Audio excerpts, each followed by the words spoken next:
We were a smaller group, which was really nice in both the groups I was in today. I want to thank everybody here for arranging it that way, for having a limited number of participants. For whatever reason, it ended up being really good for the discussions. So I felt like in the group, people got to say something. It's sometimes unusual when you come to these types of meetings. I always get to say something, but other people got to say something. Yeah. So what we did is we looked at the subject of multiple benefits and single benefits. The title of it was single NP or multiple benefits. I pointed out in the beginning that actually N and P are already multiple benefits, so it isn't just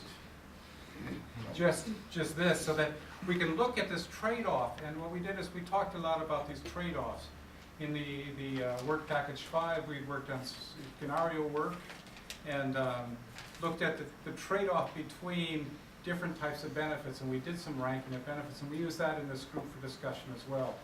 So some of the conclusions were based on looking at what was done in work package 5 with the scenarios in this multiple benefit group. And these were just some of the kind of random comments and conclusions that people in the group made, including myself. And one is that the audience is critical who's using these results. So when if you're evaluating multiple benefits, it seems like there are tools, there are methods for doing it.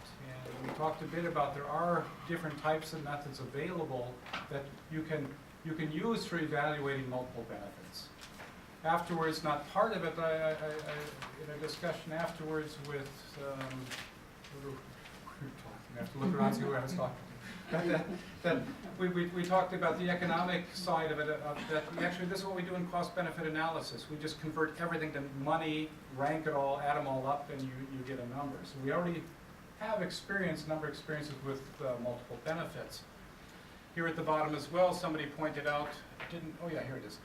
Multiple benefits problems are also similar to what one discusses in life cycle analysis. You have some of these types of problems of how important are these different parts. So we're not in a unique discussion when we talk about single benefits or multiple benefits. We're in an area that's been chewed on for a long time, and there's no direct conclusions, but that these are some of the other things. The audience is critical, who's using the results. Evaluation is site-specific, benefits are site-specific, and we know this. There's no perfect system, but transparency is important. Can you explain how you made choices, how you did ranking? Ranking is a challenge, especially for natural scientists, and as a social scientist, I was glad to hear a natural scientist offer that conclusion, because as Petter said, I think it was, that he said that what happens if you have trouble letting go, everything's extremely important. Biodiversity is so important it can never be compromised. So that if you work on that, you feel like there is no compromise. And this is what multiple benefits is often about, is trade-offs. It's trading a little bit of something for a little bit of something else. And so when your starting point is nothing is tradable, there's no reason to do multiple benefits. So that there's one of these soft assumptions is that there are trade-offs, hard facts and soft assumptions. I was in circus group. Working cross-sector. Yeah. And that weighting is important. And I think for a lot of the discussion we had was, I would describe as actually about weighting. Who is doing the weighting and how? And this is the crucial part. And I think that we can present this information that somebody is going to do a weighting. This audience is critical. Who's using the results? So who is doing the weighting? This is what actually gives you the results, is the weighting.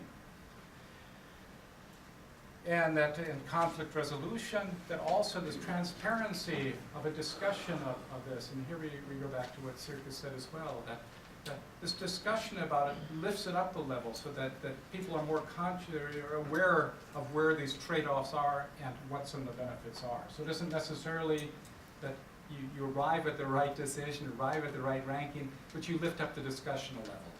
And so you can come into more conflicts, but at least you have a basis for arguing about it. So I think that's my 5 minutes.